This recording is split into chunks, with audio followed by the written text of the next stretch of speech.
Living history, World War II stories as told by those who were there.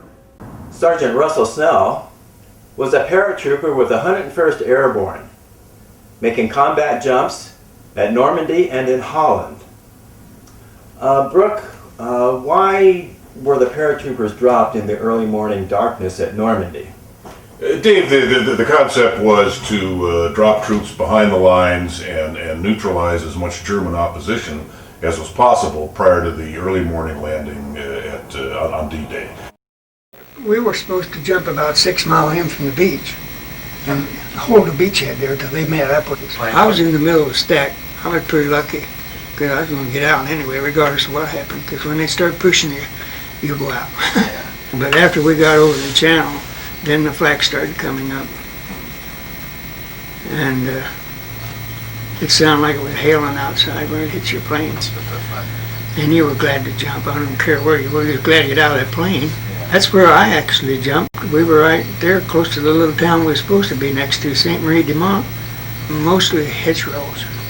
I mean, you couldn't see 200 feet ahead of you without running into a hedgerow. And we all had these little crickets. When we first dropped it, we were supposed to click, click. And somebody on the other side of the hedgerow didn't click, click. You fired your gun. And the first thing I did was get my chute off. And then I cut it. Speaking about chutes, tell us about this. Well, this is actually the chute that I jumped in Normandy. Okay. Can you hold it up? Hold it up a little bit. Like right about. Okay. Yeah. I just took out my knife and cut this off, and I'm going to have something to remember this by. Well, there's a lot of shooting going on. We were in the hedgerows, kind of give you a trench to be in, so most of us, we know which way to go, so you just kind of got in the trench and tried to save the spot until it got daylight. And when daylight came, and we seen what was happening, there everybody was all around, Germans and GIs, and yeah, we got linked up in small groups. There wasn't 100 people coming together or anything like that. There's 15 here, 20 there, 30 there. Finally, we got into this little town of St. Marie-de-Mont, and then at the top of the steeple at this church, the guy started following. The Germans were shooting at you from the top of the steeple? Yeah, and then you really knew you were in combat, you know. Yeah.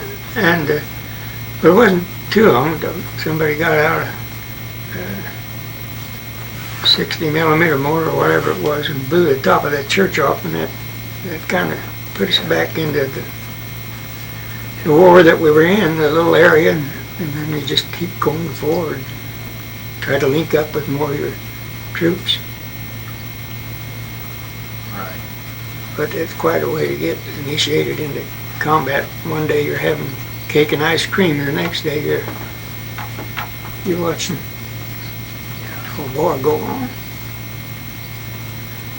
And it's just a miracle. I don't know how or why I'm still here.